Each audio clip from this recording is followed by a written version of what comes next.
Hello guys, and welcome back to my channel. Thanks for clicking on this video if you're new here. Today we have a very special guest that I'm really excited to talk to, Paula M. Hello, thank you for having me, Tumi. I'm such a huge fan of yours. No problem, no problem. So guys, if you somehow don't know who Paula is, she is also, I guess, a royal watcher, and she talks about the British royal family, Harry, Meghan, all of that whole that whole soap opera.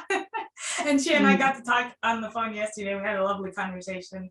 But Paula, I wanted to ask you, like, how did you get started being interested in royalty in the first place, and how did that go from maybe ancient royals to what we see today? Oh, okay. I am Canadian. So the royal family, I'm part of the Commonwealth. So the royal family has always been a major thing in Canada. You know what I mean? The Queen is our head of state, and they represent us. And for me, I got involved because I think that by the time we reached Meghan Markle, it was, you know, they said it was the drop that overspilled the glass, you know, water. You know, the glass is full, but then you just needed one drop and the whole thing falls over. Because for me, I just want the monarchy, the institution which represents me, to be as honorable as possible, to be respected, to be cherished, to be transparent, to be decent. You know, it's like if somebody's gonna represent you, and if you like something or someone, you want them to be the best of that, especially since they represent you. So basically, to me, the reason why Meghan Markle happened to the royal family is because there was already a huge breakdown in protocol, on everything that allowed for a creature like her to be able to so easily infiltrate, slander, lie, everything. Because one thing is for sure, the royal family did run checks on her, because you know they are public people. For security reasons, they have to know who's joining, who's going to be part of that circle, because you know, so they have to be vetted. They knew that she was lying. They knew all of that. You know what I mean? So, but the reason why Meghan happened to the royal family, because the royal family was in decline in regards to the safety guards there to prevent these kind of things. You know, and I'm outraged that, you know, that this institution is representing me with people like Meghan Markle, Prince Andrew, Sarah Ferguson. You know what I mean? Even Prince Charles with the scandal access for cash thing. You know, there's just too many now, that to the point that what used to be illegal, not allowed, what used to be any of these things that I've mentioned that they have done would have been grounds enough to make them quit the royal family, be removed from their line of succession, and not have any royal titles. And now lying, slandering, committing fraud, and all kinds of things has become the norm. And Parliament, which is the governing body that regulates what the royal family does for the monarchy, has failed everybody, because Parliament used to hold the royal family members accountable so that the reputation of the monarchy would be great. Now that's gone. We talked about, you know, other royal families, like the Spanish royal family and stuff yesterday, where you basically talked about how if somebody in their family was being corrupt, they wouldn't just let it be swept under the rug. They would actually say, you know what, if this person has to go to jail, let them go to jail. But they can't be a part of this family and tarnish, you know, the trust that the people have in it. And in America, obviously, we don't have royals, but we do have, you know, government. We have, you know, people like Nancy Pelosi and, you know, Greg Abbott, and of course Biden and Kamala Harris. So we know what it's like to have people. And even when Trump was in office, I personally am a Trump fan, and there are a lot of people who disagree with that, you know, for whatever reasons. But, you know, the media was painting him as what Joe Biden actually is, you know, a crazy Absolutely, guy. absolutely, absolutely. Yeah. Absolutely, absolutely. I agree with you. I mean, I wasn't a Trump fan at all because it's just that something about his personality put me off, and I didn't like The Apprentice. That was it. But when I saw, you know, I am also Latino, and I come from a country where dictatorship, propaganda, and censorship is huge. It's a way of life, and then you go to jail, you go to do this, and if and the press only has to do this, you know, this guy is killing thousands and thousands of people, but the press is pointing him as the best guy because dictators always do things for the good. They always justify it as for your own good. Yeah. You know? Yeah. But at the same time, you cannot complain about anything, you cannot call them out. So I saw that was happening to Trump, and I didn't like it. Because, you know, regardless, yeah, I remember Ronald Reagan. I'm a big Ronald Reagan person. And I remember Ronald Reagan used to say, we were opponents, we're not enemies. And there was such huge respect when they were debating, you know, when Ronald Reagan was debating, I think it was Carter or something like that. And no, it wasn't Carter. I can't remember. He was going these debates when he was running for governor and then president. The debates were never personal.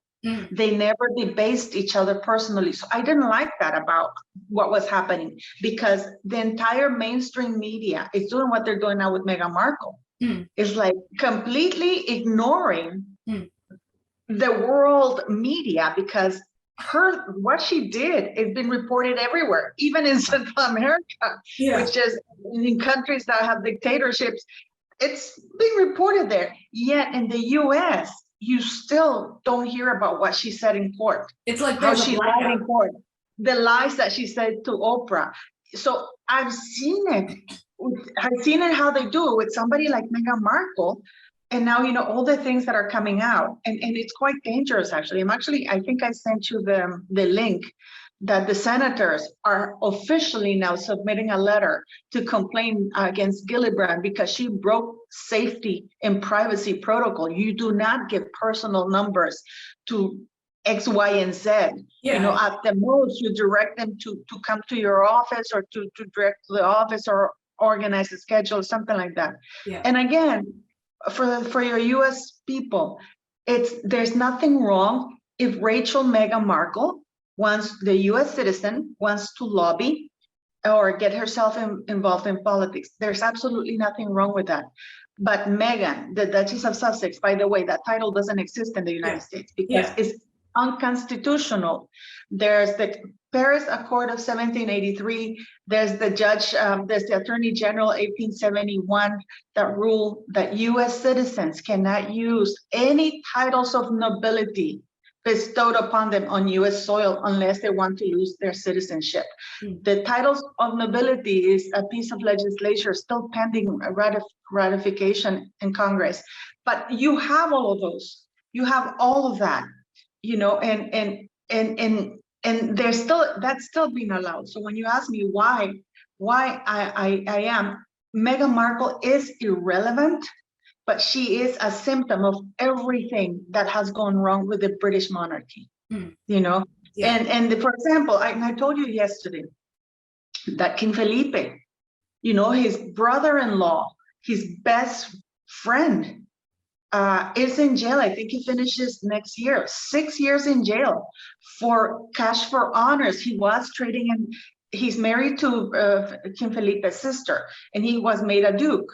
And he traded in that title for exactly what Harry and Meghan are doing, for what Prince Charles has been caught doing, because it isn't his employee, but, you know, they're blaming the employee. For what Andrew was doing, you know, Andrew, the fact that he had a house that he could never sell, the house that the Queen gave him, and he could never sell it when he got divorced from Fergie. And then suddenly, after he was made this ambassador for trade and on behalf of the UK, and suddenly somebody from Uzbekistan or something like that bought the house over the asking price by many millions, you know. And then we have Fergie that was caught on camera, cash for access, that is a criminal offense that takes you a minimum of 2 to 5 years, 2 years, up to 7 years in jail. And nothing was done. The title, she was still allowed to use her ex-husband's title. So all of those, all of those things are a continuous break in the monarchy, not the royal family, the monarchy, the institution, because it has been allowed. And therefore we have Meghan Markle. This is, and if this is not corrected now, who's now interfering in politics, using a title that is not even hers? Because when she called, for example, Tommy, if I called you and I said, hello, this is Paula, the Duchess of Cambridge, what would you think? You would think that I'm an official from some sort of royal famand from somewhere else. Not even from here, because we don't have a Duchess of anywhere in America. No, but what would you say? I mean, and the thing is, I would think that you're calling on behalf, of course, of somebody else. Like you're like an ambassador. Saying, if someone said, "Oh, I'm the ambassador of Japan," I'd be like, okay, so did the prime minister ask you to call me, or like what is going on? I would think that this is a call. So it's kind of like it's kind of like I don't know what to tell you. It is illegal. It's unconstitutional what she's doing. So this is why I got interested in that. It is for me, because all other royal households, they do their best to be respectable. They hold people to very high standards and they follow protocol. To give you another example, King of Jordan, he has his half brother in jail and under house arrest. You know that, right? No, I don't. I don't really follow much about the reason for that is because his half brother was trying to do what Prince Harry was doing to destabilize the kingdom. And I don't know how much you know, but the kingdom of Jordan is extremely important in a very volatile area, So basically Jordan is the Sweden of the Arabian countries, and Iran and Iraq. So it's like, it's very important. So his half brother was trying to dethrone him, basically creating and making things really hard, very difficult, trying to gather generals, doing everything to discredit his position as king. So he has him under house arrest. That's and even the Saudis are notorious for their own monarchy, for a whole lot of crazy things going on over there. So like, I mean, even the Japanese royal family, I love Japan and have always been into their culture and stuff. And then Princess Mako getting married to a commoner. Royal women can't marry commoner men, but the thing is, after like World War II, the monarchy of Japan super slimmed down around like sometime around like the late 1800s, 1900s, whatever. I think even before the war. But the monarchy of Japan really slimmed down. So all of the lords and ladies that, let's say, you would have in British society, you don't have that in Japan. You basically have the immediate royal family, like the emperor and his kids and grandkids, and that's basically it. So there's not a lot to choose from when women in the royal family have to get married, because there's no duke and count of wherever. Well, actually, the royal family, the Japanese royal family, it's still a male line, which means, for example, they have to look for the next male in the family. They will not have, the day that they don't have a male heir, basically the monarchy, they will have to really change the things, the rules. But for now, it's a male thing. So if a male marries a commoner and he produces a child, he doesn't lose his titles. It's only but if a woman does, but that's because it's a male guided monarchy. So they had thought about amending that, because the current empress had a miscarriage when she was pregnant the first time, and then they had a daughter. But the Japanese were like, nah, no, we can't really have just an empress, not a Queen Elizabeth. No, and they are ultra conservative, which is great, because you have to remember that monarchy has to be about politics. I mean, right now the emperor's nephew is the next in line to be the next emperor, and we don't know what's going to happen to the emperor's daughter in the future, but she if she marries a commoner, she'll have to lose her position, like her. Yeah, no, but that's aunts and automatic. cousins. That's Yeah, automatic. That's yeah, automatic. yeah. If any of the royal family members, for example, has a male heir, then that's the male heir. It's not even the oldest son of, no, if anybody who's male that's part of the royal family, that's who be the next emperor, you know. Yeah. But how about you? Why did you get interested in all of this? In royalty in general, or just like in royalty in general, I kind of touched on it. Well, I mean, as a kid, you do learn about princesses, and you hear about knights and dragons and princesses, and you're like, oh, that would be cool to be like a princess. Like, you don't have to. When you're a kid, you're like, oh, you live in a castle and you wear tiaras and gowns, and it's a fancy life or whatever. And then as you get older, you learn, okay, royals really exist in this day and age, you know. And it's not a celebrity. It's not a celebrity. It's not like you can just wake up one day and be famous and then kind of do it. Like Kim Kardashian doesn't really have rules to follow. She can do whatever she wants, you know. But royals are more like, it's like you just said, it's above politics. It's above what's popular. It's like some sort of, it's like eternal in a way. And I got interested in royals as I was in the library in middle school, and I found a fictional diary that was supposed to be like about Marie Antoinette's life before she married the Prince of France, when she was still in Austria, and then basically her mom arranging the marriage and her being like 13 and kind of like one of the youngest born of her like 15 siblings and not that bright. But her mom was like, okay, well, your older sisters are sick and they can't really get married, so you have to get married now and let's marry you off to France. So that kind of thing. And it was just really interesting as like a young person to read about a 13, 14-year-old girl who was around the same age as me, who had a completely different upbringing because she was born a princess. So I was like, whoa, that's crazy. And then of course in school, I don't know how Meghan acts like she didn't know anything about royals when we do learn about, I learned about King Henry VIII and ancient Egyptian pharaohs and you know, the Greeks and all of these people. So you do learn that these people exist. Queen Elizabeth I, Queen Elizabeth II, they're still alive. You know, Queen Elizabeth II obviously is still alive. And you learn that these people do exist and that there's something bigger than a president. There's an emperor, there's a whatever there is. And it's just different. But of course, when Catherine and William got married, I was in high school and I literally saw Catherine walk into Westminster Abbey, but I had to go to school that morning. So that was as much as attention that I paid to that whole situation because I didn't really care. I honestly didn't care. At like 15, I was like, okay, whatever. And then, but I was like, wow, she looks amazing. And then I kind of moved on with my life. But I remember hearing about Harry in the tabloids that he was running around in Las Vegas naked. And I was like, what? Like a prince is doing something like that? Like what? How did he's here like running around in Vegas? That's crazy. And then that was it. And then when Meghan got engaged to Harry, then it was like a resurgence of like, okay, wow, modern royals, let's actually like, you know, learn about this stuff. Then I started a fan account and all of those things. And then Megxit happened and here we are today. But basically during the royal tour, the first royal tour, when she was, you know, clutching the bump, that was when something felt off to me. And then after that was the South Africa tour really put a bad taste in my mouth. And I was like, I can't support this person anymore. So you were a fan of hers. You were a fan of hers. I was a fan. I had a fan account. Yeah, I was a fan. I was a big fan. My fan account got over 10,000 followers in like less than a year. There was a hashtag called #ThankYouMeghan that I started that was basically about, yeah.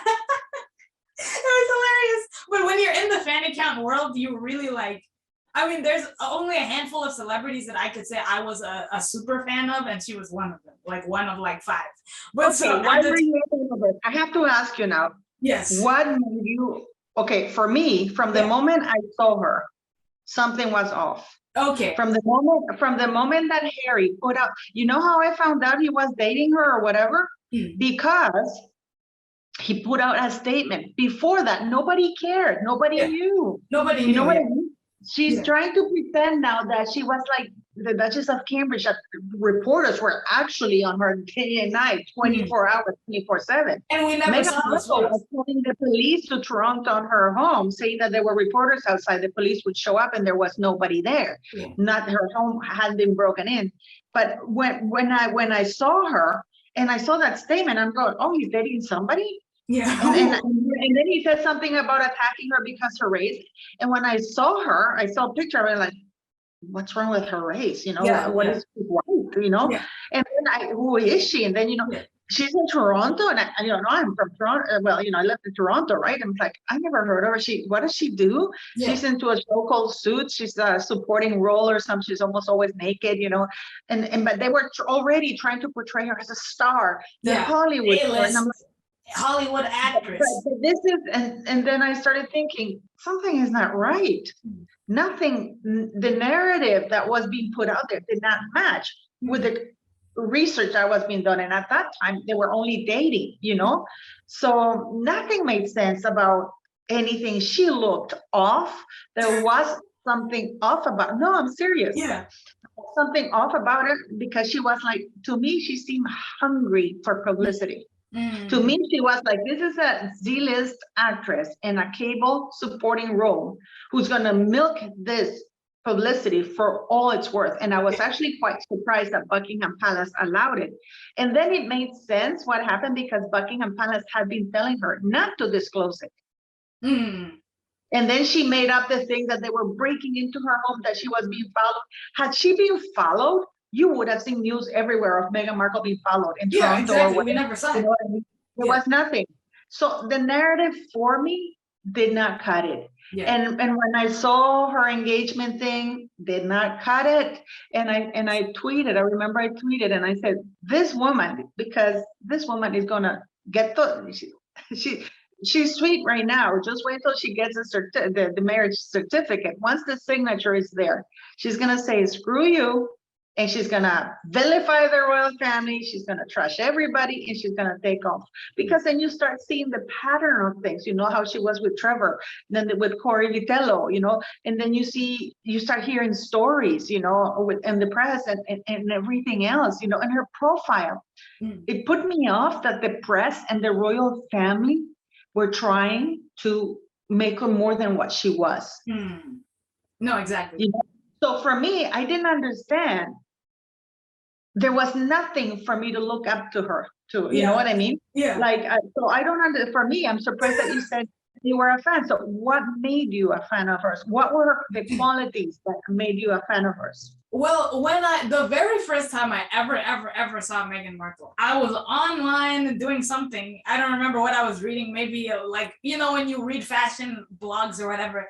And I saw a headline that said, oh, Harry's new girlfriend looks like Pippa Middleton. I was like, okay, let me click on it and see the thing. And so when I saw the picture of her, I looked at a picture of Pippa and I was like, they don't look alike. I don't think that they look alike, but I didn't know anything about Meghan, because I know I remember that he had dated like Chelsea and Cressida. Yeah, she's not his type at all. Yeah, so I was just like, but I know that I very vaguely remember that like there was a time where him and Pippa were hanging out, I guess, and people thought that maybe there was something going on there, but they were just obviously like friends in a way, you know, family friends, you know. And so I was like, okay, she doesn't really look like Pippa. Moving on with my life. I didn't care about Meghan at all until the engagement. And then somehow I was fooled. But the one thing that never made sense to me was that, you know, I didn't know much about him. I just wanted to know, like, is he nice? And I was like, that didn't make any sense to me at all, because maybe if you talk to a 14-year-old, they would be like, oh, I don't know anything about Prince Harry and the royal family, because like they're kids, you know what I mean? But I feel like with who Diana is and was, of course, and the British royal family, especially, if you met like the Emperor of Japan in New York City and you had no idea you wouldn't recognize him because you don't care about like the Japanese royal family. But you mean to tell me that like you met Prince Harry and you don't know much about him? Like, I didn't buy that, but somehow I thought, okay, well, he's obviously in love with her and she's in love with him, and somehow like I didn't know about the whole statement of, oh, they're chasing her down, whatever crap, you know, that was. And so after I saw the engagement interview, I just kind of like looked her up, and of course you see that, oh, she's an actress, and you're like, but I've never seen any shows that she was in. But then it's like, okay, she's on a cable show. All right, there's lots of people on cable shows that are maybe not A-list actors, but I was like, okay, whatever, she's on a cable show. And her blog at the time was shut down, but then like when the pictures that would kind of pop up of her was like a girl next door type, I guess, blogger, fashion blogger, like you said, trying to make her more than what she is. Like, oh, she modeled for Reitman's and whatever it was. And I know I've never been to Reitman's, but I hear it's like an H&M sort of, store, Reitman's. And so I just was fooled by she's a fashion blogger slash, actress slash activist, and I thought, oh, okay, like somehow the blind date thing didn't make sense to me either, because I'm like, who goes on a blind date in like 2021, then like 2017? That didn't make sense to me, but I was fooled. I'm not gonna lie, I was fooled. But I thought, okay, but you still haven't answered me. What were the qualities? Because if you're a fan of somebody, I can tell you, for example, I am a fan of Meryl Streep because she's a great actress. I like the roles she plays and blah, blah, blah. You asked me if I was a fan, for example, of let me say Mandela. Yeah, because he's had integrity, he unified a country, blah, blah, blah, blah, blah, right? I can give you a list of his qualities, like why do I love Princess Diana? Other than she was beautiful, she was she took a lot of causes, she used her image for good. She never charged anything, like she really wanted to lend itself. She was a very genuine, very charitable lady, she was very loving. I can give you a list, but when I asked you about Meghan Markle, you're only telling me about what the press said. So I'm asking you, what did you see in her that you wanted to create a hashtag? Thank you, Meghan. Okay. What did you think you had to thank her for? What I saw in her at the time, which it's not the real her, it's an image that she presented of herself. But at the time, what I saw in her, you believe the image that they sold? I believe the image, but the veneer of Meghan was, to me at that time, she seemed ambitious. I like the ambitious factor of like, oh, she was an actress, and even though she had all these small roles, she still made it on a TV show sort of thing. And like, it's easy to say, oh, I'm just gonna give up on this and it's not working out for me. But she ended up, even though Suits was not, it wasn't like NCIS or like something crazy on Netflix. It wasn't Squid Games. It was still something, and I admired what seemed to be ambition. And she did make herself, it's embarrassing to talk about this now, but she did make herself out to be a charitable person, even though those were all photo ops of like, the charity stuff. But I did believe at the time that she actually cared enough to go to like Rwanda and do the well thing and go to India. But you understand that she did that, and it's now pretty much confirmed that she had met Harry. I think she met him in Budapest at the opening of the Soho House. Yes, yeah. And she hired this PR person who was specialized in getting her gigs, humanitarian gigs. Yep. She did that one gig, and that was it, just to get the pictures and stuff like that. To polish her resume. And she got her that speaking engagement at the UN. So it was just a gig for her to put that, because she even switched her profile to Caucasian supermodel actress to biracial thing, So now, do you identify with her when you see her as a Black woman? No, I think like we talked about yesterday, if Doria was not around, I wouldn't guess that Meghan was biracial at all. I would think maybe she's like, I don't know, Italian or something else, maybe Hispanic somewhere, something else, or she's racially ambiguous. But I personally don't relate to her as a Black person at all. Because to me, when people talk about things like white privilege or class privilege, which is money, she's lived an affluent life. She's gone to private schools her whole life, went to Northwestern University and some other Columbia, I think, two very expensive high Northwestern. She went to Northwestern University. Northwestern. She went to two schools though, right?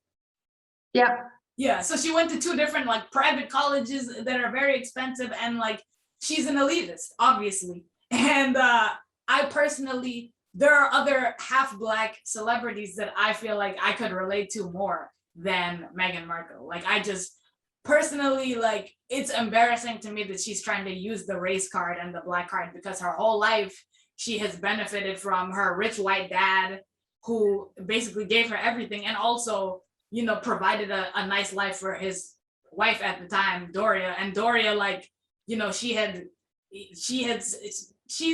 wrote a blog post about how Doria was a travel agent at one point, and they used to go to Hawaii all the time and Mexico for vacations. So like, it's not really about race to me with Meghan. It's more about like, she's trying to use a race card when in reality it's like she's elitist. She has like, I mean, there are lots of Black people who are very affluent. I don't relate to Oprah either. I don't relate to her either, because, and the hard part is that like when you're Black, I feel like they try to stick us all together and be like, look at us, we're all together. And it's like, no, like Oprah doesn't represent me either. I represent me in my personal opinion. So no, I understand that. Yeah. But for example, I actually have, I've seen, I've talked to some, I have a lot of friends of mine. Some of them are, I have friends that are like young, you know, like your age, and they're professional women who have Black professional women who have, they're professional women who happen to be Black. Mhm. And I had this conversation with them, and they said, and one of them says that she finds it offensive that some sectors of the Black community are portraying, even Oprah featured Meghan as one of the 50 most influential women, and she has, like, for example, the CEO of so and so, that she puts the achievements, and you know what she put under Meghan Markle's achievement? Married a royal. And like, what is that? I mean, and my friend said to me, it's embarrassing to me that people think that this woman that we Black women aspire to look white, and that our biggest achievement is to marry the whitest family on earth. Mhm. And not, you know, this is completely goes against everything. And they think that, oh my God, she's achieved something because she married into the white establishment. And she said, I can't identify with her. She was never discriminated. She lived a very white life. She herself has said that she didn't identify with the Black community. Yeah. You know, her relationships have been completely white. I mean, she was in Toronto, and I can tell you that in Toronto, there's a huge ethnic community. And when she went to Toronto, the only Black people that she interacted with were the characters in the show. But off the show, she befriended the whitest Jewish, most elitist family in Toronto. And her friendships were like that. I mean, she didn't invite Serena Williams to her first wedding. You know, you know what I mean? And for example, you know, when she went to Rachel Ray, that interview that she gave, she was bragging about going to Malta because with this genealogy project and blah, blah, blah. And again, she misled people into saying that her family was from Malta. That's not true. Her, Mr. Markle's great grandparents left Ireland and England. They're as white as you look at Mr. Markle, you don't think Black, right? No. They're the whitest people. They left Ireland in England because they looking for a better life because they were really, really poor, and they heard that there were opportunities in Malta. So they went to Malta looking for opportunities. That's it. And there used to be a huge British community. This is why the Queen Elizabeth, when she was princess, she wasn't queen. This is why she spent time with Prince Philip in Malta, because there was a huge Irish, a huge white community there, but taken pretty much over Malta. So when she goes looking, she's not doing genealogy, looking for her Black family, side of the family. She's doing it to look at the whitest part of it. And when she goes to Malta, she says, oh, I love it here. I can get used to it. She's in castles. So my friends were saying, how can I identify with that? If anything, she's an embarrassment to me as a professional woman who happens to be Black, because people, some sectors of the Black community want to post it like, oh, she's Black. One of us made it where? Yeah. You know what I mean? So now that you know she's lied about everything, how do you feel? I think the interview in South Africa really did it for me, because I was actually talking to another South African about this, because my parents are from South Africa. So I was born in America, my parents are from SA, and it really bothered me because, you know, South Africa does have a huge gender-based violence problem, a huge crime problem, a huge joblessness problem. Unfortunately, after apartheid ended, like a lot of the government became super corrupt. They didn't do a great job at that sort of like transitioning over and, you know, educating the people, all this, a bunch of stuff, basically a bunch of stuff. Yeah. And it's just very sad because, you know, this girl that I was talking to was telling me that the same month that Meghan and Harry went, this girl that she went to college with was basically kidnapped and brutalized and passed away, was killed. And the whole country was just shook up about that. And when Meghan and Harry came, the picture, I don't know if you saw the picture where Meghan was tying the ribbon on like this pole thing, like in South Africa, like it was oh, she went there privately, but of course the picture was released, somehow leaked, and she was wearing like a tank top. And like, you know, the girl that I was speaking to, I've talked to multiple South Africans about Meghan and Harry, and they said that, you know, when Meghan and Harry came to South Africa, like they could have actually done so much for bringing awareness to the world about this is what's going on here, and you know, please donate to this charity, whatever the case may be, or even pledge their own donation or something to that effect.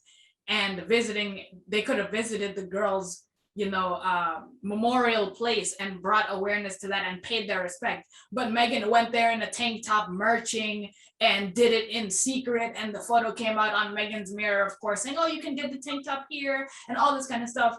And, you know, of course she had to sign the ribbon, which, okay, fine, if you want to sign the ribbon, because everyone was tying ribbons to the like the gate of outside of her house or something to that effect.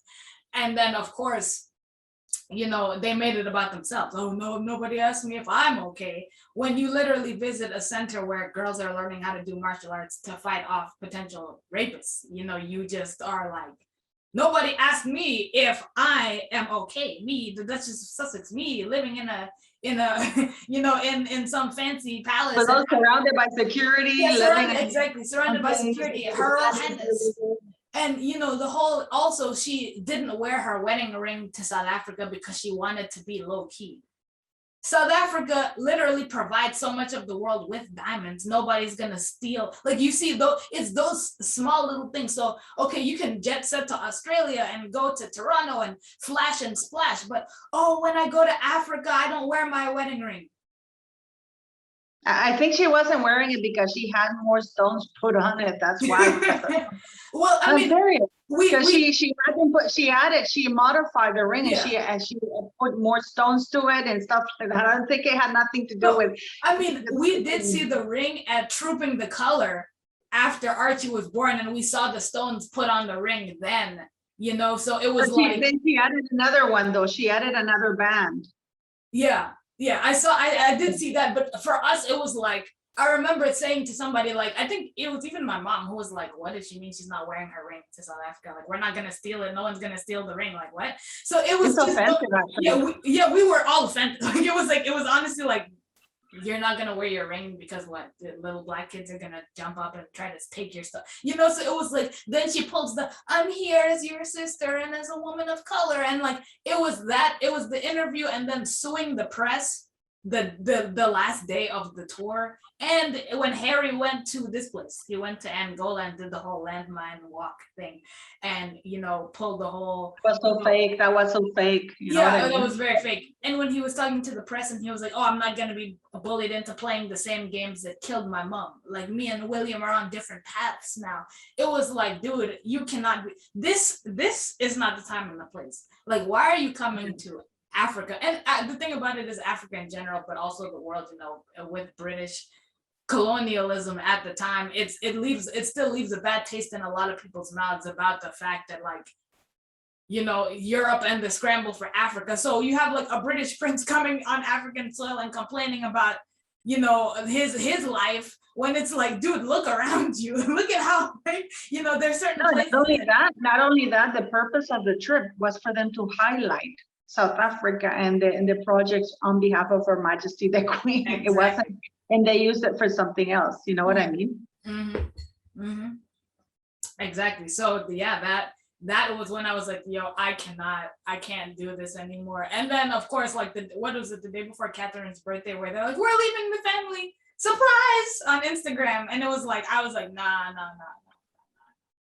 That's when, like, literally because some people had tried to warn me that Meghan was fake, but I was just like, nah, like, whatever, y'all are just hating. And so then it was when all of that happened, it was like the wool was pulled from over my eyes, and I saw her for what she was, and I was like, damn, this has been like such a con.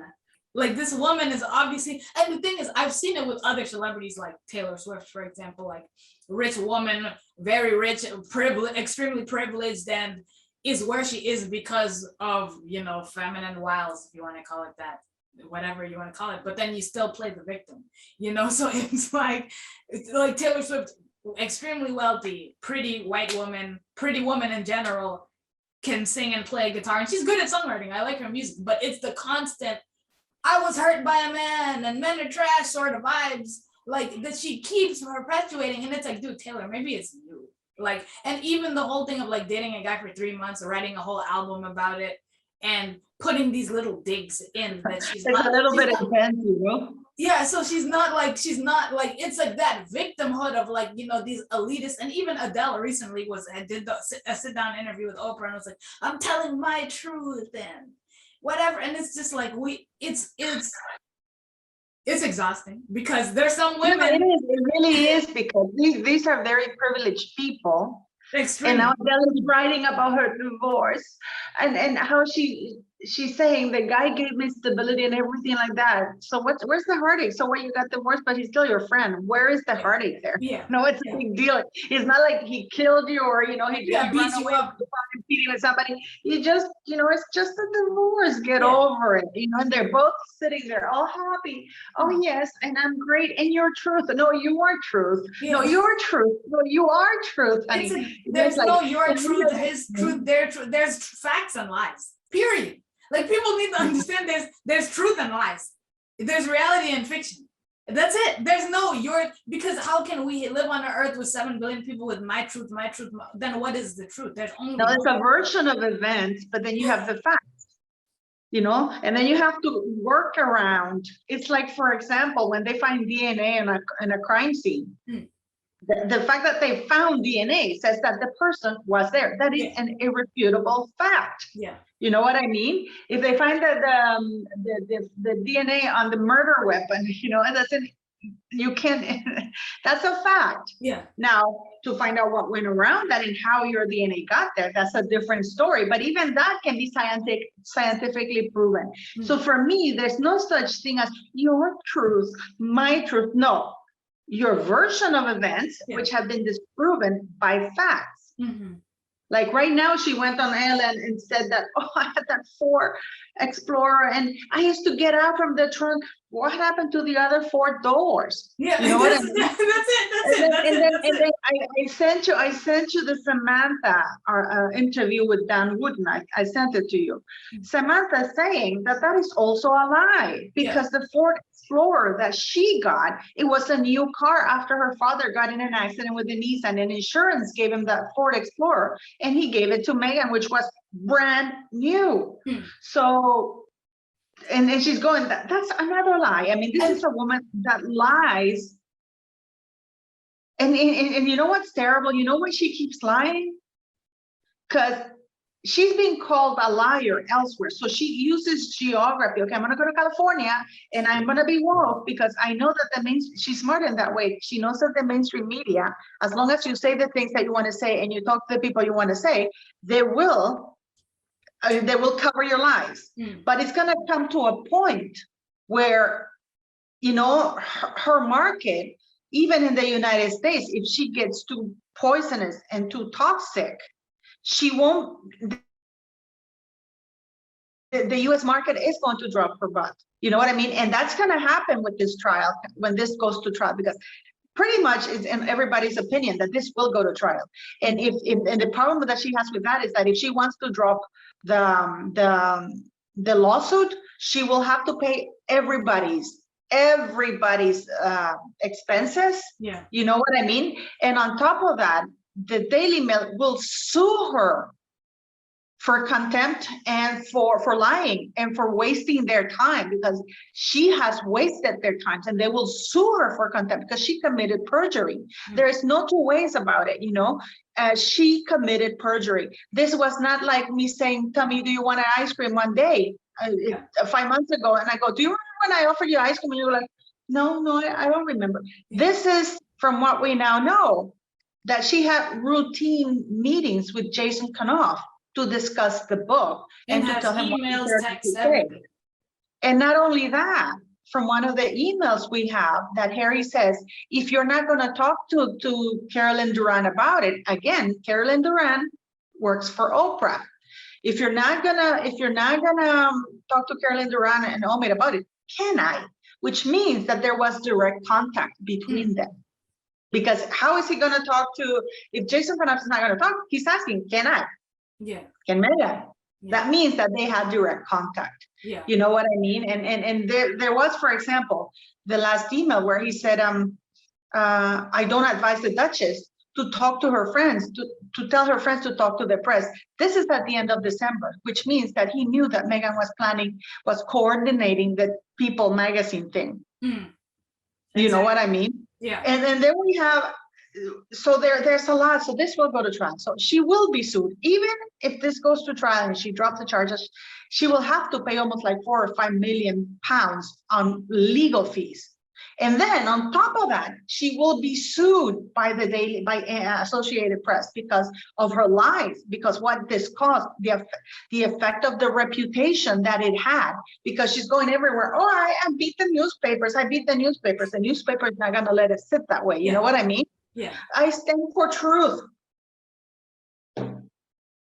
Yeah, and it's crazy because she literally said in the New York Times online summit thing that she was like, oh, I always stand up for what's right. And I keep thinking to myself, like, am I living in a reality where, slandering your own family publicly, it's one thing to say, you know what, me and my family, we have a complex relationship. We don't see eye to eye on a lot of things. And we just don't talk and leave it at that, rather than writing a book, basically, and writing a book, the whole, she hit up her own paparazzi friend to take the photos.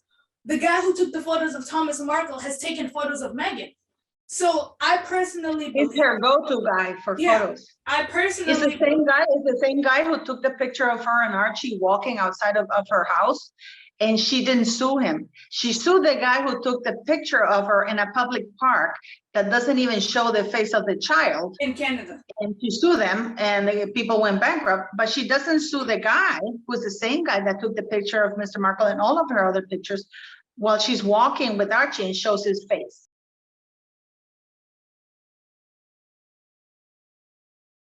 Oh, are you there? Oh, okay. Hi. How are you guys? Good, how are you? Welcome. You're looking fine, lady. Are you doing a live later? I was going to do my live. I can't find this stupid antenna, and I'm not going to stress over it. I'm in the process of moving, so I think I put it in storage already. So I can't get local TV to watch the Ellen interview. Oh, it's a lot of it already has leaked. She's talking about. Oh, really? She's pumping her bench book. She's talking about how Ellen went to see her and how authentic Meghan is, and Ellen is, they're all praising each other. How I sent you the Daily Mail obtained a lot of it there, So okay. Well, since it's been leaked already, that's perfect. So I don't feel bad. Okay, a lot of it has been leaked. She's talking about how she wasn't a starving actress, how she met with Ellen, how Lilibet is teething, and then Ellen says, "Then give her tequila." How they spent time with Ellen at her home for Halloween, and blah blah blah. How Ellen came to.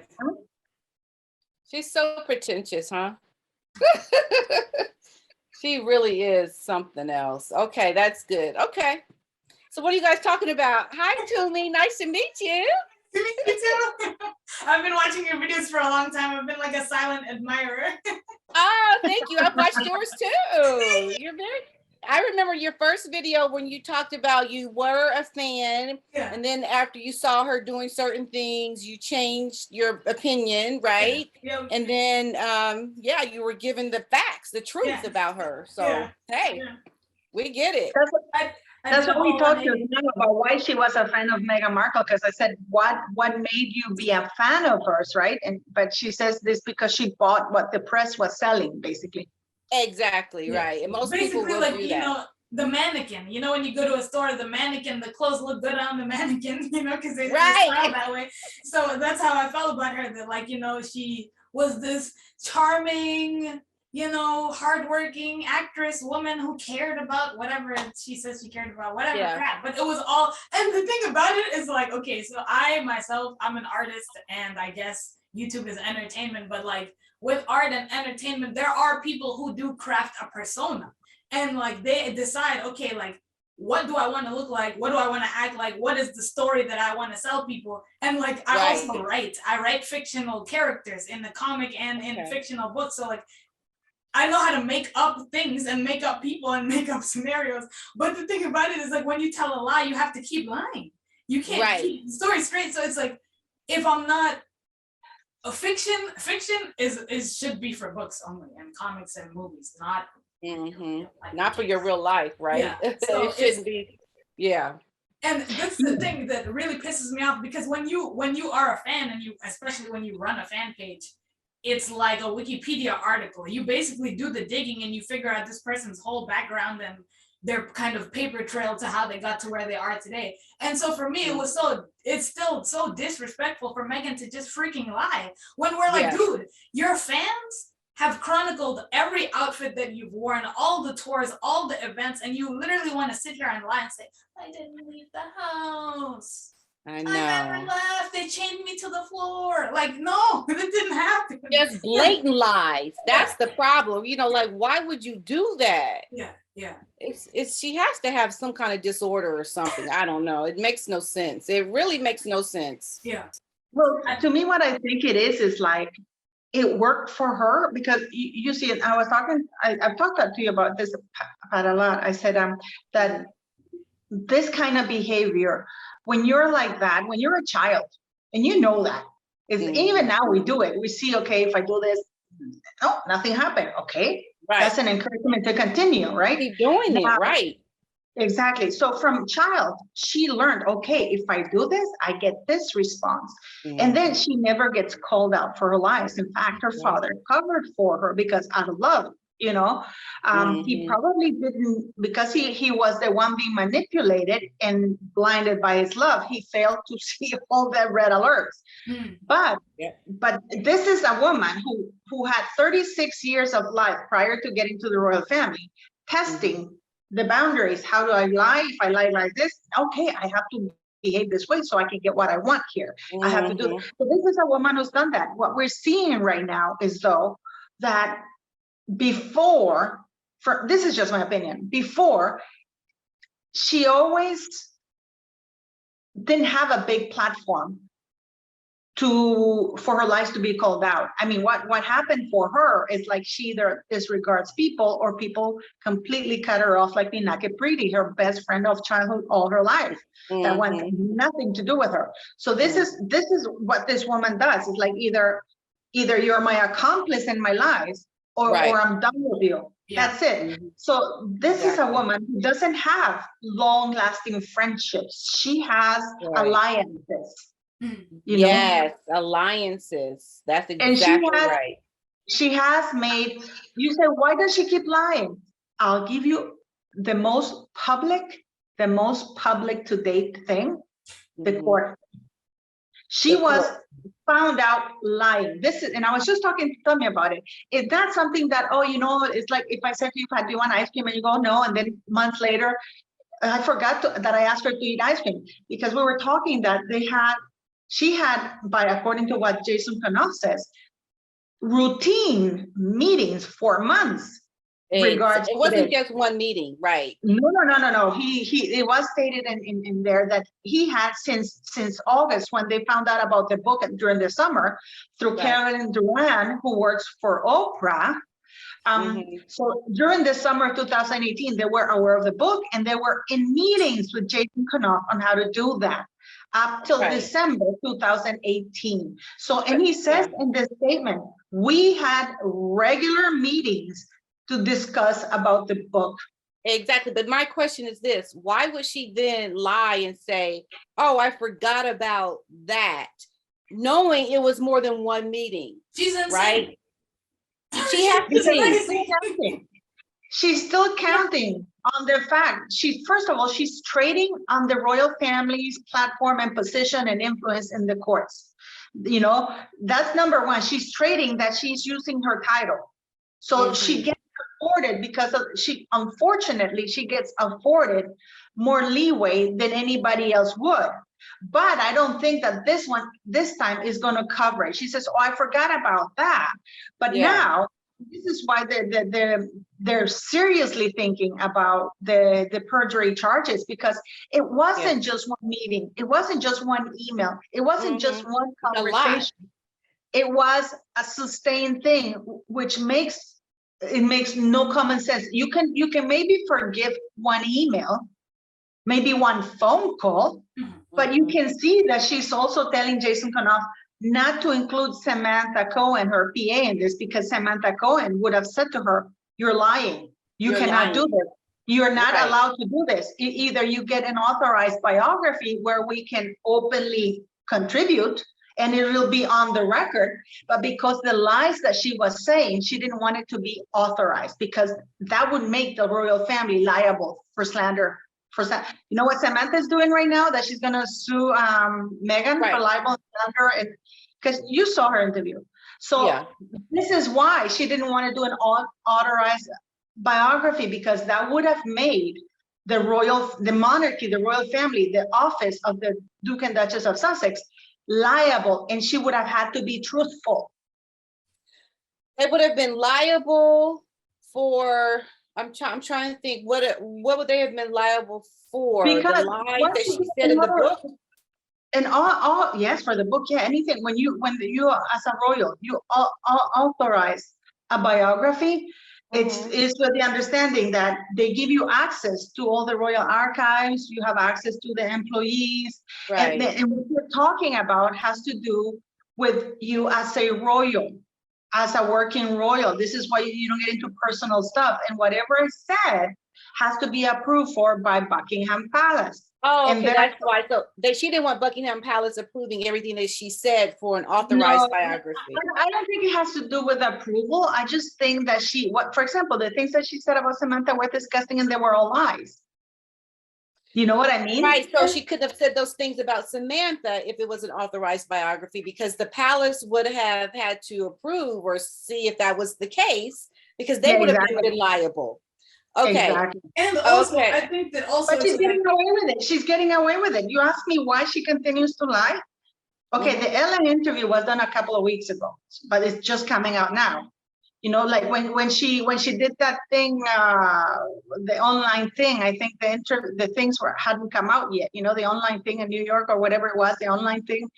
Right. A couple of days later, the thing came out. She had already done the Ellen stuff. So she thought her lies were covered up during the Ellen interview. Exactly. And during that online streaming thing that she did, remember that she's talking with this other Black lady about the thing with the Andrew guy. Okay, but Tumi, what were you going to say? No, I think that also with the not wanting the biography to be authorized, it's more of also a decorum thing, because when I tried to read Finding Freedom, and it literally feels like one big advertisement. You know, it's one thing for me to say, oh, hey, I'm drinking tea. But if I was like, hey, ladies, I'm drinking my Lipton tea and you can get some for 20% off if you use my coupon code, you'd be like, what are you trying to sell us? You know, so with her, everything was like, you know, she was typing away on her new Samsung Galaxy XM, whatever. I don't know. It was Apple. It was iPhone. Yeah, it was an iPhone, but it was like there was so much product placement of like, you know, she walked out there with her Manolo blank, whatever, these things that we don't need to really know about, but it was obvious that there was merching probably going on. What is wrong with her? She wants to merch everything. I don't get it. Yeah, everything. So I think that the royal family probably would have read that, and even the whole thing about, oh, she pooped in the woods or whatever when she was with Harry in Africa, they would have been like, what is this? Like, take this crap out. Like, this is not. Yeah. That's disgusting. You know, so yeah. Have you guys read an authorized biography by a royal? No. I haven't. Okay, you will understand that Meghan Markle would, because basically Finding Freedom is a tabloid fantasy life of Meghan Markle with product. That's it. But I'm curious, what will happen now with Omid because of his lies? I don't know. This is another thing. You asked me why they continue lying. Because as far as they are aware, they're allowed to continue lying. I heard that Oprah, I know for a fact that Oprah wants to do another interview. I heard that too. But not to question Harry and Meghan, but to try and explain her truth. Her truth? Her truth? Is that what you mean? Recollections may vary. Yeah, And- exactly. Yeah. And then you know, with what just came now, look what just came out now. I sent you the article today, Pat. I said that Eugenie flew with Harry to Toronto to party with Meghan for Halloween before the announcement that they were going out came out. Okay. Oh, wait, but I'm confused because I remember when like after it was announced that they were engaged and all this stuff started coming out and they said that Harry would come to Toronto and all that. Remember in the interview when she was like, I knew Eugenie before I knew Harry, and I'm like, what the hell is she talking about? Because what is Soho House. What? Yeah, of course, Soho House. But it was like, how do you know a princess, a blood princess, but you don't know her cousin? You don't know Harry. You don't know anything about Harry, but you know Princess Eugenie. Like, what are you talking about? And this is very random, but it was kind of scary how before she and Harry got together, I think the year before, remember how she went to Wimbledon and she was wearing like the black dress? Did you ever see those pictures? She went to Wimbledon like the year before she and Harry started dating, and she was wearing like a black dress, and she somehow got into VIP with, was it Misha Nunu or somebody else? And she was literally like, you could see Cressida and her group of friends, and Meghan was sitting like right either like next to them or like behind them. And it was so freaking creepy because it was like, oh, she's there to see Serena Williams, of course, whatever. But she flew all the way to London and was in the VIP box with Misha Nunu and Cressida and like taking photos. And it was like obvious that she was stalking that whole group of friends. And allegedly, you didn't know her? And I didn't know about her going to Wimbledon and being around Cressida and other people. Yeah, hold on, let me try to. I'll try to find the photos. But it was like, and apparently she wanted to be on the show called Made in Chelsea, which is a British reality show. And one of the girls from, I don't know if you guys ever watched The Hills back in the day. So it was this reality show called The Hills and Laguna Beach, and there was like a spin-off called The City that took place in New York, but one of the girls from The Hills went to London and was on Made in Chelsea. So like, I guess Meghan figured, oh, if this girl from The Hills could be on Made in Chelsea, then I can too as an American. Okay. And you know, of course, she went on that, took that girl out for drinks who was a tabloid writer and was like, oh, Ashley Cole slid in my DMs or whatever, which I don't buy that either because apparently he denied it. But yeah, it's okay, as somebody who wants to be a professional artist and do music and all this kind of stuff, I don't have a problem with what they call social climbing, right? But you have to do it in a way that's not like, I'm trying to use everybody around me. Do it and then lie about it. Yeah, and don't lie. It's not about knowing Harry. Yeah, don't lie. Harry. Yeah, don't lie. And you know, you Paula, you said that, you know, she had met him in Budapest. I think it was the opening of Soho House in Istanbul. That they were both there. But apparently, I said Budapest for some reason, but it's Istanbul. Apparently he wasn't really into her or interested in her. No, he wasn't. Yeah, so she just said, I'm gonna try again. I don't know. So I don't know. So what happened? How did she get him to notice her? What did she do? Well, it was her friends, and I think it was Eugenie. I know people have been saying, I've been saying this for a long time. It was Eugenie. And now what's interesting, because in the show, with the Ellen show, she talked about this. She just talked on the Ellen show about it. She said that Harry and Eugenie came to Toronto before the announcement was made of their relationship to party for Halloween, and how it was insane how they had to go out and party and wear costumes.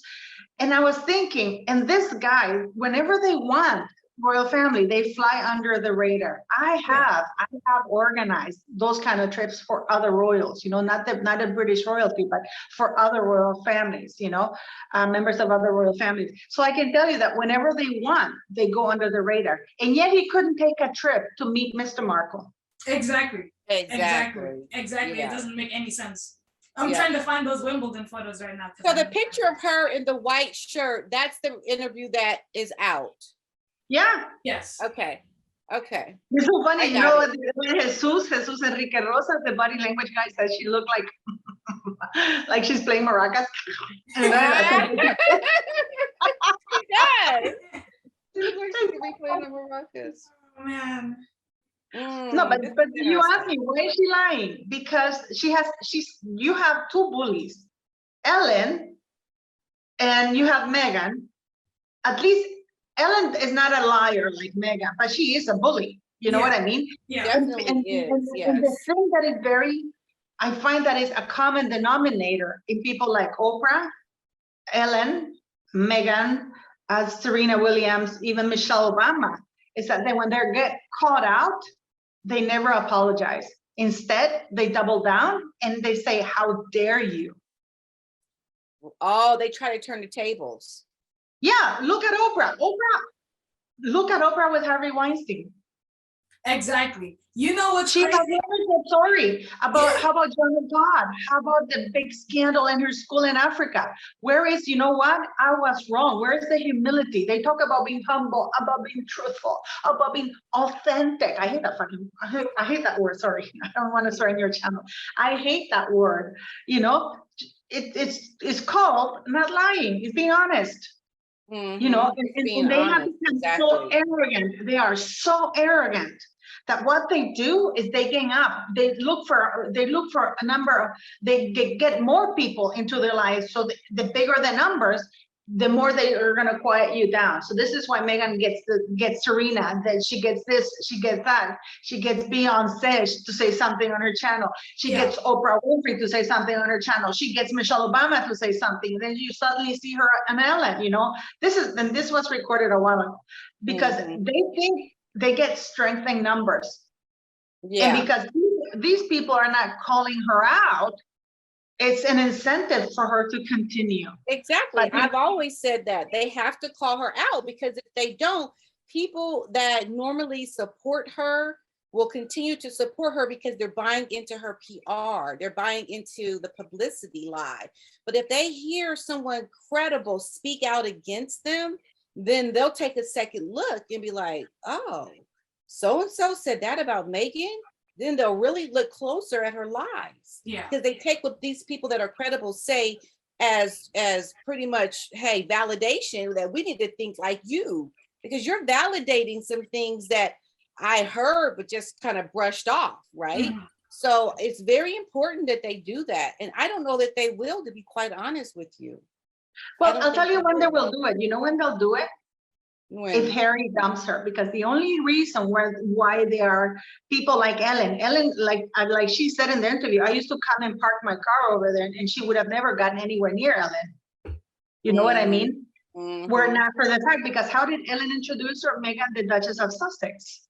You know what I mean? It's not Meghan Markle, the actress, a U.S. citizen who married a royal. It's Meghan, the Duchess of Sussex. You know, and they went to great pains to say that Lilibet is 8th in line to the throne, and that so and so is. I mean, Meghan is pushing that.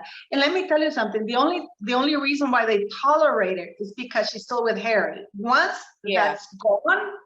Ellen, goodbye Oprah. You're gonna have Harry doing interviews on his own, telling how terrible Meghan was. You know what I mean? Well, yeah, that's going to happen. Exactly. It's going to happen. I'm sure they've had several arguments about it. I'm sure there's been issues in their relationship now where Harry's feels slighted and feels like there's something going on, because he can see his life, his quality of life really going down. His relationships with his family is completely torn apart. And who else can he blame for that but his wife, right? No, only himself, not Meghan. No, I disagree with that. Blame her. That's what I'm saying. It's called free will will. Absolutely blame his wife for his relationships being torn apart with his family. You don't. But I mean, whose fault is that? Well, it's Harry's fault, but he's not going to take responsibility. When has Harry and Meghan ever taken responsibility for the things that they have done? Ever? Well, he is not going to take responsibility for the relationship that he has deteriorated.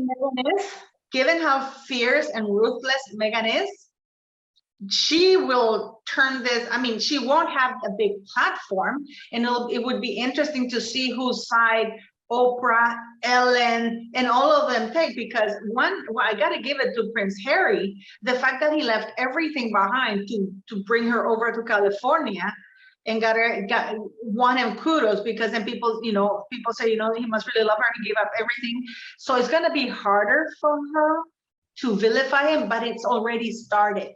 I don't know if you've seen the articles that have come out of Harry, that Meghan and Harry, even Mr. Markle was saying that it's all Harry's fault, it's all this. Meghan is the kind of woman that will turn this around and say, I wanted to see my family, but because of him, I couldn't see my family. Battered woman syndrome. Exactly. But I wanted to ask your opinion about race and Meghan, because I get a lot of people thinking different things. Yeah. What are your thoughts? Oh man, okay. I think I have a very unpopular opinion, because I feel the same way about like Kamala Harris that I do about Meghan. Like I don't. I personally, this is Tumi's personal opinion.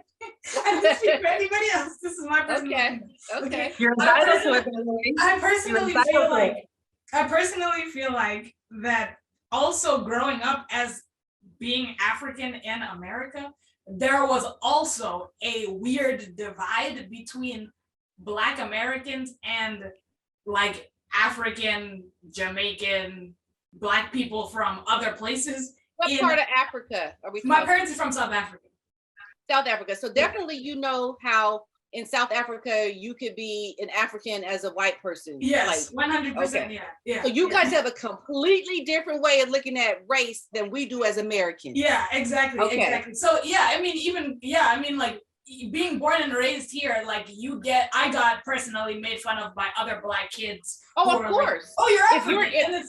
Right. If you're dark skinned, you'll get made fun of by light-skinned people. Exactly, right? exactly. Yeah. So, and then it becomes this whole like team light skin, team dark skin, even, certain Black, personally, you like whoever you like, you date whoever you want, marry whoever you want. Exactly. Now, can I say something to that just really quickly? I'm so sorry, but I don't like it when people criticize Meghan Markle for only dating white guys, because there's a difference.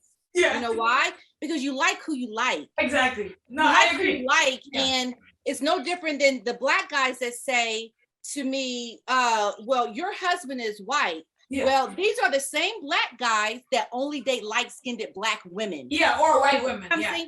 So when people give that argument, it's not a good argument, because you cannot justify.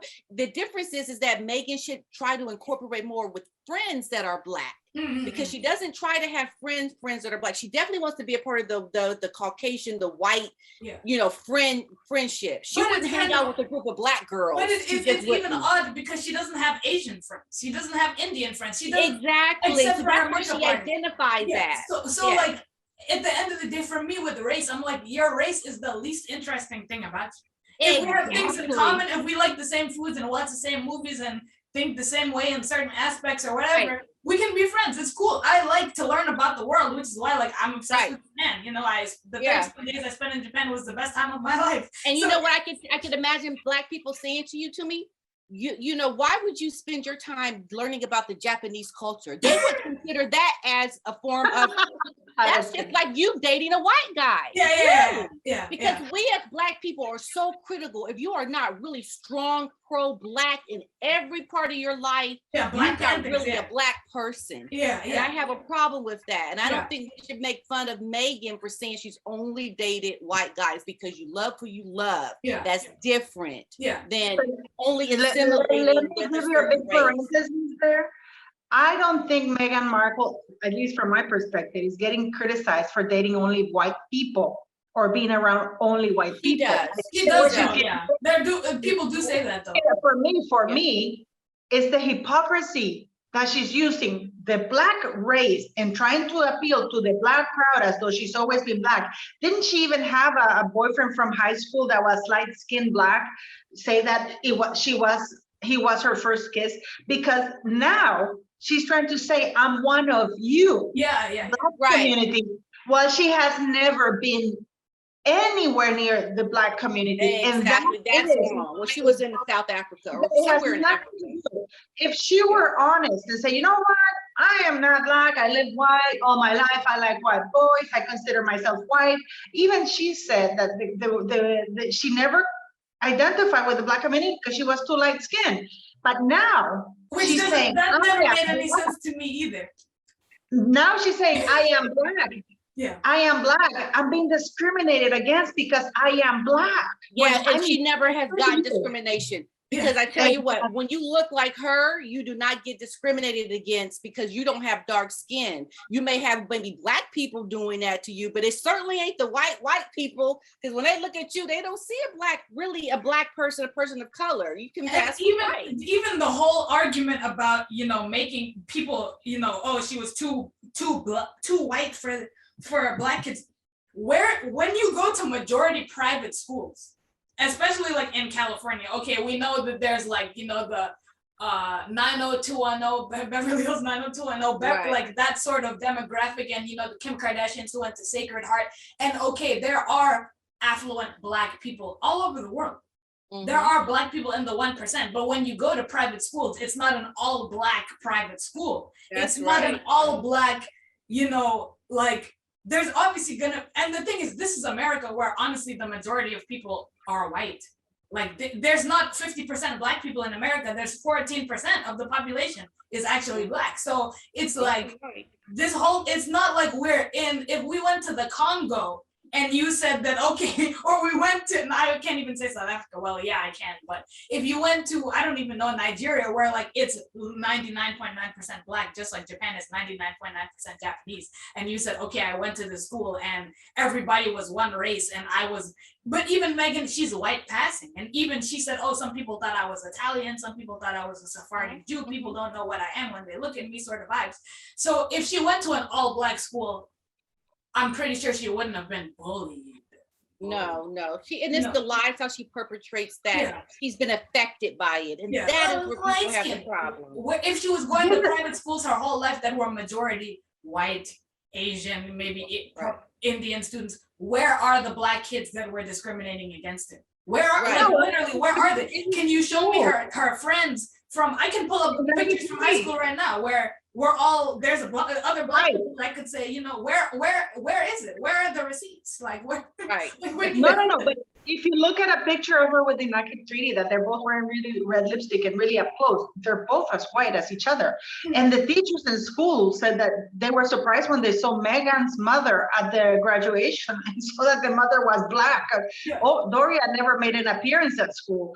They all had assumed that Meghan was Italian or, you know, something like that. So for me, it's not the fact that she has white heritage. If she wants to identify white, then she can do that. But the problem I have with her, and I think that the majority of people, is that now she's claiming to have always been Black, to have lived a Black life. Look at the image she's portraying now. I was cutting coupons. I was eating. My car didn't work.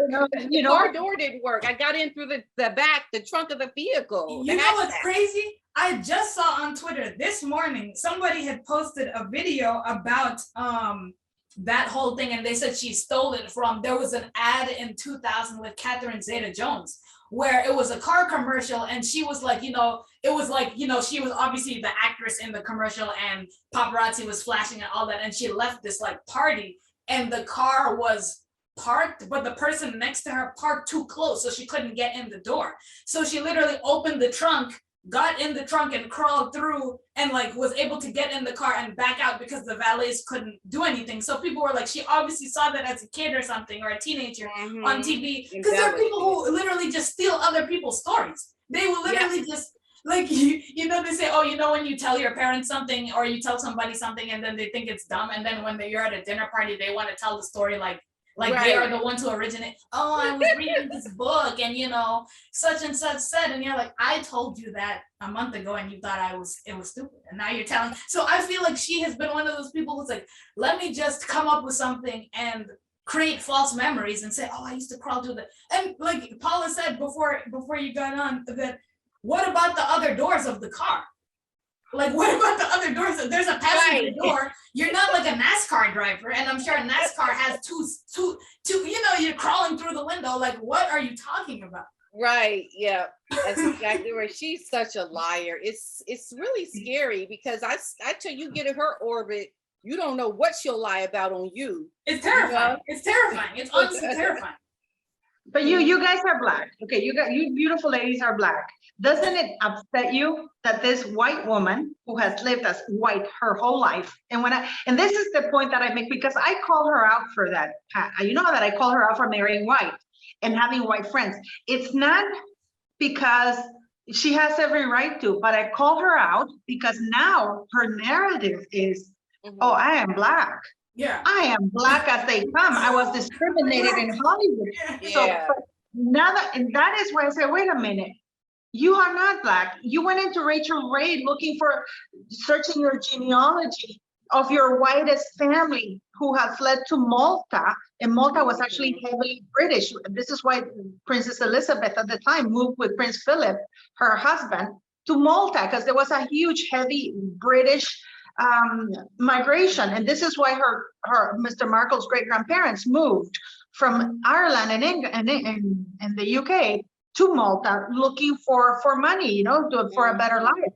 But she made it sound like she was going to Malta to see some Mediterranean thing that was exotic, as though her family were Aborigines from there. You know what I mean? So, and she didn't look for the black genealogy. She didn't do research on her black parentage. Yeah, so they don't exist. This is why I called her out, and this is why I get so angry, you know, because now she's saying, I was cutting coupons, I was very poor. I went to high school, and in 1992 during the riots, I had to and work. That's a damn lie. It's a lie. It's a lie. But how do you guys feel? How do you guys feel that now she's trying to appropriate your culture that she had in the past? I am calling it like it is. Up to the age of 36, she has basically stayed away from. I found the pictures from Wimbledon. I'm gonna pull them up really quick. I'm gonna share my screen super duper fast. Yeah, I'm offended. I've always said I'm offended by her trying to do as if act as if she's black when she's never lived in my black skin, but she's going to perpetrate these lies that she has.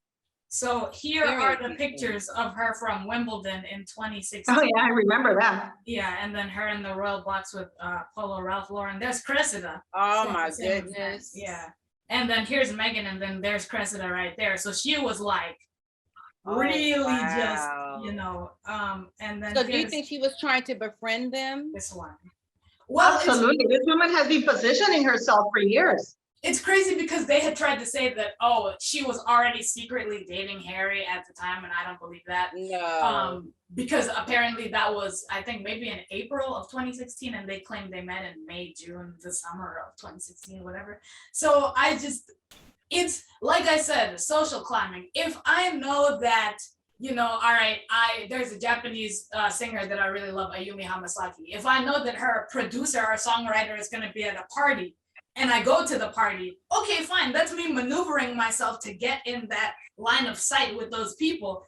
That's fine. This is a networking, you know, networking event sort of situation, or going to a certain art gallery because an artist that you know is going to be there. That's maneuvering to see, all right, let me try my chances. But don't do all that, then lie and say, oh, you know, I was just at Starbucks and I turned around and, you know, Leonardo da Vinci was there. That's a freaking lie. It's a lie. Why are you don't insult us like that? We were just on a blind date. It was just happenstance. Yeah, you know, I think that interview was disgusting. I think that thing of tennis happened after Istanbul. Oh yeah, it did. Yeah. After she met Harry in Istanbul and at Soho House. Because then she went to London for the thing, and Cressida was there. The Istanbul thing, I think, was in 2014 or 2015. So no, 2015. Oh, okay, yeah. April 2015. Yeah, so it was like a year. So I guess she thought, all right, I'm gonna bag the prince, and she spent like the next year, you know, pumping up her resume and being a humanitarian. But personally, the whole black card thing, it's with Meghan, it's BS. You know what I mean? It's honestly just BS. And it's laughable. I think it's laughable. And I think that there's only a certain type of person who is believing the nonsense. And it's the people who feel like, oh, you know, they're trying to do her like they did Diana. I'm just like, yo, people want to create like a movie over things that are not really related. And it's obvious, we all know, the three of us know that Meghan was obsessed with Diana, stalked her, dressed like her, tried to act like a shy 19-year-old when she was 36, 37, which is very awkward and uncomfortable to watch. And now she's pulling every card, the miscarriage card, the mental health card, the I tried to, check out of Life's Hotel early card, all of these cards. And it's like, the only card that she hasn't pulled is that, oh, Harry beat me and that he's an alcoholic and a psychopath. Right. And yeah, so it's like she's just trying her hand and like, let me figure out what to do, pull a rabbit out of my hat next and see what's gonna work. So it's disgusting because, like you said, she basically lived as a white woman. She's like Rachel Dolezal, like she lived, living in a caricature, or it's fine to identify as white. I don't really care. Like your dad was a rich white man and you were living that life, live that life. If my dad was rich too, I'd be living that life. But it's like now all of a sudden, because you want sympathy, you want to bust out the violin and make us cry for you. Like when were you like, and I don't want to say black because being black, there's people who are black who have lived in wealth their whole life and never experienced racism or whatever, or they've lived in a predominantly black country where they don't experience racism. But like Meghan is trying to pull this, oh, I'm sister girl, I'm one of you sort of vibes. Like I'm gonna say Kamala Harris lying on an interview about how, oh, I was listening to Tupac smoking weed in college when you never did such a thing. And Tupac's first album came out like 2 years after Kamala graduated college, and like Kamala's family in Jamaica owned slaves. So it's like, what are you talking about? Kamala is Indian. Wow, She's Indian. I didn't know that. She's not black either. Yeah. She's Indian. She literally was God. raised as an Indian. She's raised as an Indian person and now wants to pull up, I'm one of you, I'm sister girl. Like, no. No, what I don't like and I find offensive. Yeah, what I don't like and I find offensive, and I'm not even black. Yeah. It's the fact that now she's trying to portray an image. She's trying to portray an image. Oh, I was this poor black girl grown in the ghettos who couldn't eat, had to cut coupons.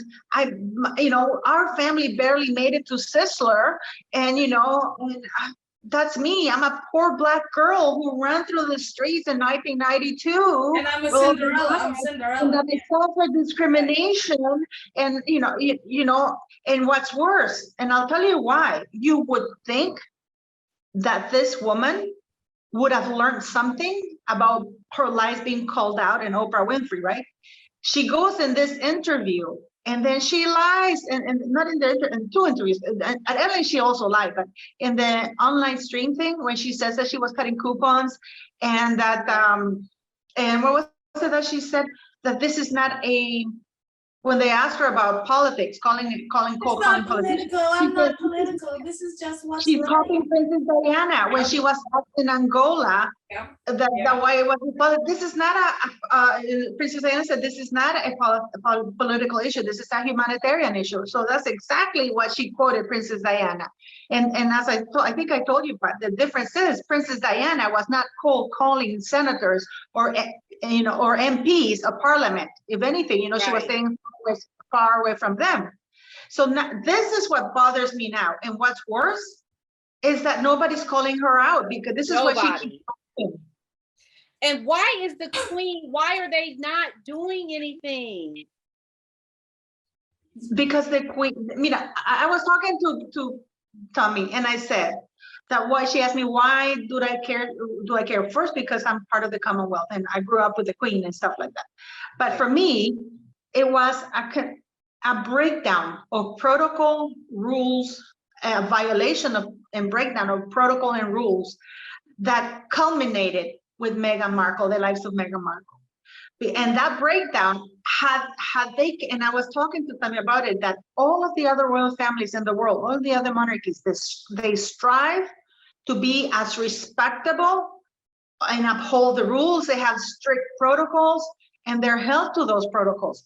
And I was talking to her about King Felipe, that King Felipe, his brother-in-law, who was, you know, is free next year for serving 6 years in prison in Spain for trafficking his title, for doing what Harry's doing, for doing what Andrew's doing, for doing what Fergie was doing, for doing what Prince Charles was just caught doing with honors for things.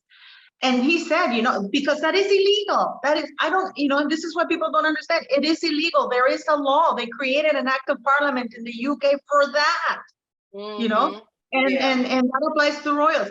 There were breakdowns. So those breakdowns every time, and this is why I've talked to you about this, Pat, just like an abusive person, they test the boundaries. Oh, okay. Prince Charles got divorced. He cheated on Princess Diana. He treated her like crap.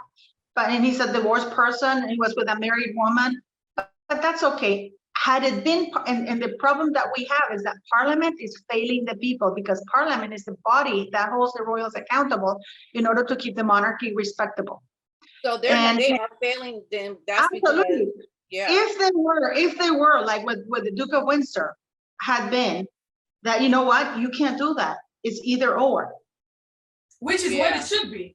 That's exactly what it should be, because but like, it didn't. It has escalated. And then you have Prince Andrew, you know, with this very shady deals that they bought his £1 million house that they couldn't sell for almost 18 years. And then he becomes ambassador of trade to Britain, and then some shady dictator from Afghanistan or Uzbekistan or whatever buys his home for like £4 or £5 million over the asking price. And then Fergie gets caught. I'm absolutely blown away by this. Fergie gets caught on camera. I know. Cash for access, and there's not even an investigation. They only question Prince Andrew. Did you know about this? No. And his position gave him, because the reason why people hesitate to question or taint in any way people in such high positions is because these people know that they have a lot more to lose if they lie. So it gives them the advantage of people saying, oh, of course he's not going to lie because he has so much to lose. But these people also, there's the other coin, that because they know they have that position and that it gives them automatic credibility, they can get away with more. Yeah, yeah. You know? So, and Fergie didn't go to jail. Exactly. She's still the Duchess of York to this day. And she wasn't even, you know, that Queen Elizabeth didn't even issue. And Prince Philip wanted her to lose, to not be allowed to use the title anymore. He was really against Fergie having the royal title, using the royal title. He hated it. But the Queen, you know, her Achilles heel has been her children, especially Andrew, because Prince Philip really said she doesn't deserve to use, you know, our son's titles or the monarchy titles, especially when she went to Oprah and gave that interview trashing the royal family. Or when she went and was merching everything. She was merching everything. She was on Weight Watchers with Oprah. It's so embarrassing because, you know, when you think of royals, like politics, right? You know, once upon a time, I think before TV and also before social media, of course, these things had more of an air of mystery about them. We didn't know everything, you know, but with TV, it's like, oh, you can be a celebrity, you can be a Paris Hilton, you don't have to be a royal, you can be, you know, whatever you want to be. And so that obviously is a blessing and a curse in the sense of like royals meshing in with celebrities. Obviously it's okay to meet celebrities, but you're not one. You're supposed to be let me ask you something, because what other royal family, and I'm not talking to extended members. For example, Prince Michael of Kent, he's right now a working royal featured on the royal website. He was caught on camera. I don't know if you heard about this, Pat and Tumi. He was caught. There was a big scandal in the UK. These people set up a fake company, you know, a Russian company, and they hired him. So he was doing these video cams and he was being recorded. He was selling access for £400,000 that he would recommend the company, blah, blah, blah. This guy, no police, and this is just this year. This was just this year. I didn't hear about that. It was all over the news. Prince Michael Kent. So what other royal family of working member, it would be like King Felipe or Queen Rani of Jordan, or the the emperor, or the crown prince, or whatever, because these people are working royals. Exactly, taxpayer They money. represent the monarchy. They're heads of state. So what they do is the equivalent of cash. It would be like a member of the government being bribed. This is why Meghan Markle was told that she could not accept gifts, because she was a working member of the royal family, because they are working, the queen is the head of state. So they can't take gifts like that, and everything has to be reported because they're considered bribes. Mm. Man, and she don't care about rules. That's the thing. She don't care about any protocols. She has an agenda, and she's going to go after her agenda. And if she does not get the support, she doesn't care who's going to call her out for it. You know what? It's 3 o'clock here. I have a meeting, you guys. I'm sorry. It's okay. That's okay. I've It's been fun crazy having busy. you. I apologize. I enjoy talking, but I gotta work, y'all. No, it's okay. No, we've been on here for a while anyways, but No, we're gonna go too, but it was nice with the chat. We should do a live, the three of us. Yeah. I will talk to you ladies later. Okay. Bye. Nice to meet you too. Nice meeting you too. Bye, Paula. Okay. Bye. Bye. Paula, it was great talking to you. What do No, you it was also great. I hope you have enough footage to. Thank you. to No, we edit. have a lot. But before we go, what do you personally think is the end game? Where does this end with Meghan and Harry? Like, where do you see them going? Do you think they're gonna divorce? What about Archie and Lily? Are we ever gonna see Lily? Are we ever gonna see Archie's face? Did you see the picture that she? Well, you will see. The problem that you have is that she hasn't gotten anybody to. She hasn't been gather enough interest for people to pay the price that she wants for the pictures. Yeah. That's the only reason. And also because she signed a thing with Netflix. So she's capitalizing her. You will see a lot of her children in Netflix. Yeah. That's part of the exclusive thing, unless Netflix drops them. This will not end well, because it's just too many things that are exposed. You know what I mean? Whether they stay together or not, I don't know, but this will not end well. And I really think somebody will end up in jail, for real. For real. And I think that, for example, right now you're getting messages saying,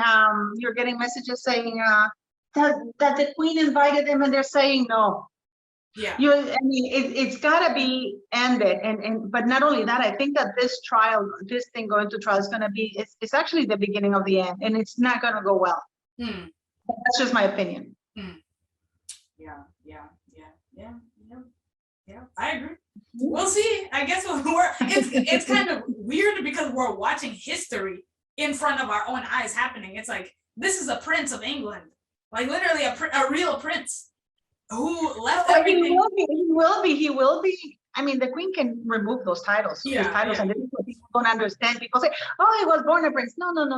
Yeah. A letter's patent allowed, entitles him to be called prince. So before that, a letter's patent that entitles him to be called prince. For example, you have Lady Louise. She turned 18. She is entitled to call herself Her Royal Highness Princess Louise. Yeah. She's entitled because according to the letter's patent, she's entitled to be called princess, to be HRH, but she's decided not to be, but she's entitled to it. Yeah. But if, for example, if the queen issue another letter's patent saying only the firstborn be a prince, then and the children, William, it's game over. It's game over. Yeah, only William and George would be. Exactly. Exactly. This is what people don't get, so. Yep. But thank you for having me. Anyway, I hope we can talk some other time. It'd be a lot of fun, especially with PDina. I like your shirt also. That's a very nice color on you. Oh yeah, H&M. Yeah, oh, I love H&M. I used to work there. Yeah, they have these tops that are stretchy, but I love it because they're thin, but they're really warm. Oh, okay. Yeah. And they're just like $10. Yeah, they're very great. Remember, did you ever hear that Meghan, when she got signed to play on Suits, she threw a Sayonara Zara party where she like sold all her old clothes that she was buying from like H&M and Zara and all these places because she was gonna be rich now.